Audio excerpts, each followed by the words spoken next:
नमस्कार, मी प्राध्यापक आशिष मारुतराव इंगळे, शिवाजी कनिष्ठ महाविद्यालय हिंगोली। सर्वप्रथम मराठवाडा मुक्ती संग्राम दिनाच्या सर्वांना हार्दिक शुभेच्छा व या मराठवाडा मुक्ती संग्राम लढ्यात जे शहीद हुतात्मे झाले त्यांना विनम्र अभिवादन। आज आपण मराठवाडा मुक्ती संग्राम लढ्यातील एक लढावया योद्धा धगधगता निखारा कॉम्रेड विठ्ठलराव नाईक यांच्या जीवनाबद्दल माहिती घेऊया।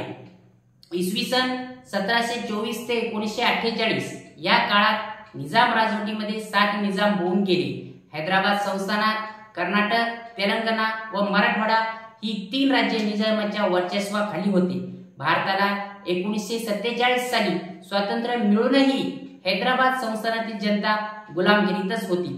7व्या निजामाने संस्थान स्वतंत्र ठेवण्याचा निर्णय घेतल्यानंतर रजाकार संघटनेला हाताशी धरून तेथील जनतेवर अत्याचार करण्यास सुरुवात झाली। भारताला स्वातंत्र्य मिळाल्यानंतर निजामाच्या अत्याचाराला विरोध करून स्वातंत्र्य मिळवण्याच्या आकांक्षा येथील जनतेमध्ये जागृत होऊ लागल्या। निजामाने हैदराबाद संस्थेनं स्वतंत्र ठेवण्याचा निर्णय घेतल्यानंतर या आकांक्षाला कृतीची जोड देण्याचा प्रयत्न अनेक स्वातंत्र्य सैनिकांनी केला। यामध्ये अनेक संघटनांचाही पुढाकार घेत असल्याचे दिसून येते। त्यापैकी मराठवाड्यातील परभणी जिल्ह्यातील व आत्ताचा हिंगोली जिल्ह्यातील कळमनुरी तालुक्यातील चिंचोर्डी गावचे रहिवासी असलेले विठ्ठलराव चंपतराव नाईक यांचा जन्म 1 ऑगस्ट 1922 रोजी झाला। लहानपणापासूनच विठ्ठलरावांना शिक्षणाची गोडी लागली होती। वारंगा येथील काशीनाथ आरेराव गुरुजी गिरीश विद्यालय चालवत होते। येथे विठ्ठलरावांची नाव नोंदणी झाली। त्यांच्या जन्माच्या 7व्या दिवशीच आई जिजाबाईचा मृत्यू झाला व त्यानंतर त्यांची आजी राजसबाई यांनी त्यांचा सांभाळ केला। आजींनी पुरून ठेवलेले 19 रुपये विठ्ठलरावांनी घेऊन मोरत, तालुका पुसद, जिल्हा यवतमाळ येथे हेडमास्तरांच्या घरी काम करून 4थी व 5वीचे शिक्षण पूर्ण केले। लहानपणापासूनच निडर वृत्ती, स्पष्ट वक्तेपणा व स्वाभिमान त्यांच्यात निर्माण झाला होता। पुढे त्यांनी राष्ट्रीय विद्यालय उमरखेड मध्ये प्रवेश घेतला व 6वी ते 8वीचे शिक्षण पूर्ण केले। ते शिक्षण घेत असताना त्यांच्या व्यक्तिमत्वाची जडणघडण होत गेली। संघटन नेतृत्व, चळवळ व भारतीय राष्ट्रीय आंदोलनात सहभाग घेणे हे विठ्ठलरावांनी इथूनच सुरुवात केली। 8व्या वर्गात असताना स्टेट काँग्रेसचे ते सेक्रेटरी बनले व उमरखेड भागात सभा घेऊन जनजागृती केली।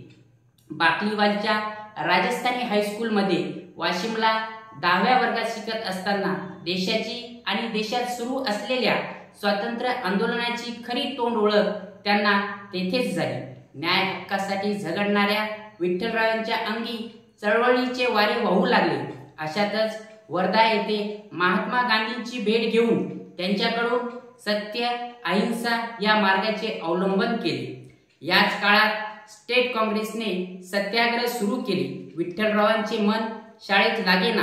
क्रांतिसिंह नाना पाटलांच्या सभा ऐकणे, शाहीर संपतराव पाटलाबरोबर सभेला जाणे असा त्यांचा नित्य नियम सुरू होता। स्टेट काँग्रेसचा लढा सुरू झाला व विठ्ठलरावांनी 10वीचे अर्धवट शिक्षण करून शाळेला कायमची सुट्टी दिली। पुढे स्टेट काँग्रेसच्या आदेशानुसार दीपाजी पाटलाबरोबर शेंबाळपिंपरी कॅप्टन प्रमुख राहून असहकार, कायदेभंग, जंगल सत्याग्रह, करोडगिरी नाके उद्ध्वस्त करणे, रोहिले, रजाकार केंद्रावर हल्ला चढवणे, स्वकीय देशद्रोही गुंडांचा बंदोबस्त करणे, निजाम, पोलीस व लष्करी तुकडी समोरासमोर लढणे या सशस्त्र क्रांतीचे नेतृत्व करणाऱ्यापैकी विठ्ठलराव नाईक हे अग्रणी होते। विठ्ठलराव नाईक हे सर्व जाती धर्माच्या लोकांना सोबत घेऊन काम करायचे, म्हणून त्यांची ओळख सर्वसामान्यांचा नेता अशी झाली। कॉम्रेड विठ्ठलराव यांनी 1956 पासून कम्युनिस्ट पक्षाचे लाल निशाण खांद्यावर घेऊन अन्याय अत्याचाराविरुद्ध झुंज देऊन दलित, आदिवासी, शेतकरी जनतेला अन्यायाच्या विरुद्ध संघटित होण्यास प्रवृत्त केले। विठ्ठलरावांच्या पाठीमागे हजारोच्या संख्येने कळमनुरी व आसपासच्या परिसरातील जनता होती। म्हणूनच विधानसभेवर विठ्ठलरावांना तब्बल 4 वेळेस त्यांची निवड करण्यात आली। विठ्ठलरावांची राहणी अतिशय साधी होती। त्यामुळे सामान्य जनतेवर त्यांचा आगळा वेगळा एक ठसा होता. जातीवादी शक्तींना पायबंदी घालण्यासाठी विठ्ठलरावांनी महात्मा फुले, शाहू महाराज, डॉक्टर बाबासाहेब आंबेडकर यांची क्रांती ज्योत संपूर्ण महाराष्ट्रभर फिरून क्रांती यात्रा यशस्वी करण्याचा प्रयत्न केला. आजही त्यांच्या कार्यावर, त्यांच्या विचारावर अनेक कार्यकर्ते हे निस्वार्थपणे काम करत आहेत. त्यापैकीच माळधामणी गावचे कॉम्रेड मारुतराव मोतीराम इंगळे, नामदेवराव इंगोले, हरिभाऊ दुधाळकर, दिनाजी क्षीरसागर, वारंगा यासारखे हजारो कार्यकर्ते त्यांनी तयार केले. 25 जून 1975 रोजी तत्कालीन पंतप्रधान श्रीमती इंदिरा गांधी यांनी या देशात आणीबाणी घोषित केली. लोकशाहीला गळा घोटणाऱ्या आणीबाणीला विठ्ठलरावांनी विरोध केला. 51 गावात आणीबाणी निषेध होणाऱ्या सभा घेतल्या व हिंगोली जिल्ह्यातील सर्व गावातील लोकांना सत्याग्रह करण्यास प्रवृत्त केले. आणीबाणीच्या हुकुमशाही विरुद्ध आवाज उठवून लोकशाहीच्या प्रतिष्ठेपणाची कळमनुरी तालुक्यातील महाराष्ट्रातील सर्वात जास्त मोठ्या सत्याग्रहाची नेतृत्व केल्याबद्दल 1975 साली सरकारने त्यांना 19 महिने मिसाखाली नाशिकच्या तुरुंगात विठ्ठलरावांना डांबून ठेवले होते. त्यांच्यासोबत कळमनुरी तालुक्यातील माळधामणी गावचे comrade Motiram Ingale, comrade Vitthalrao Shinde, comrade Laxmanrao Karale, comrade Limbaji Dalvi, comrade Rajaram Dhasal, comrade Nagnath Appa Vyavahare, comrade Appa Pawar यांच्यासह 256 सत्याग्रहींना हर्सुलच्या कारागृहामध्ये शिक्षा भोगावी लागली. हैदराबाद संस्थानावर आसाफिया या घराण्याची इसवी सन 1724 ते 1948 पर्यंत सतत 2.25 वर्ष सत्ता होती. ज्या मोगलाचा पहिला निजाम उल मुल्क नौकर होता, या घराण्यात औरंगजेबाच्या मृत्यूनंतर दिल्लीच्या मोगल साम्राज्यात सत्तेसाठी भांडणे सुरू होती.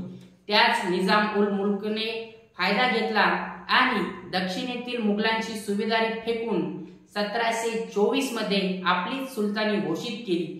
त्यापैकी 7वा निजाम मीर उस्मान अली यांची कारकीर्द 1911 ते 1948 पर्यंत होती. साऱ्या देशाला अभिमान वाटावा असा हैदराबाद मुक्ती संग्राम लढा होता. निजाम राजवटीत मानवी जीवन धोक्यात आले होते. असह्य गुलामगिरी संपविली होती. या निश्चयाने जनता या लढ्यामध्ये सामील झाली होती.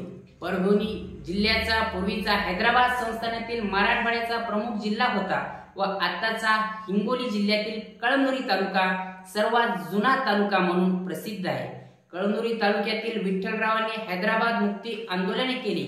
शेंबाळपिंपरी कॅम्प तालुक्यात या गावात मुस्लिमांची संख्या जास्त असल्याने तेथे रजाकार रोहिला यांचे केंद्रस्थान होते. यामध्ये विठ्ठलराव नाईकांनी अनेक सत्याग्रह केले. कळमनुरी तालुक्यात जंगल सत्याग्रह केला. सिंधीची झाडे तोडण्यास त्या काळी निजामाची मनाई होती. सिंधीच्या झाडाच्या त्या काळात 12 कोटी उत्पन्न मिळत असे.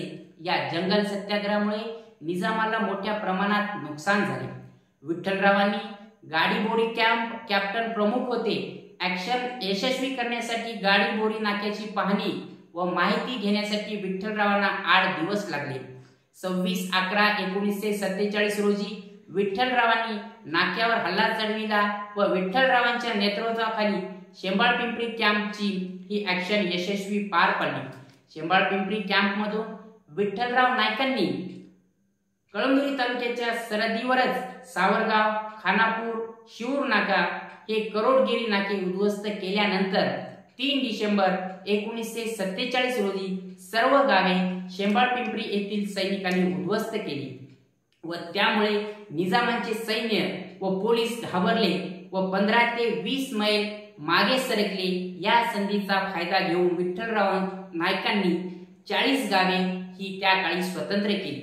नव्याने स्वतंत्र झालेल्या खेड्यामध्ये 8 ऑगस्ट 1947 हा हैदराबाद जनता संग्राम दिन म्हणून मोठ्या उत्साहाने साजरा करण्यात आला व त्याच दिवशी सर्वत्र तिरंगी ध्वज उभारले व जाहीर सभा घेतली. विठ्ठलरावांनी सभा घेऊन गाव स्वतंत्र झाले असे जाहीर करण्यात आले. पुढे विठ्ठलरावांचा त्यांच्या जीवावर बेतलेला अतिप्रसंग म्हणजे भाटेगावचा रोहिला. अतिशय क्रूर होता.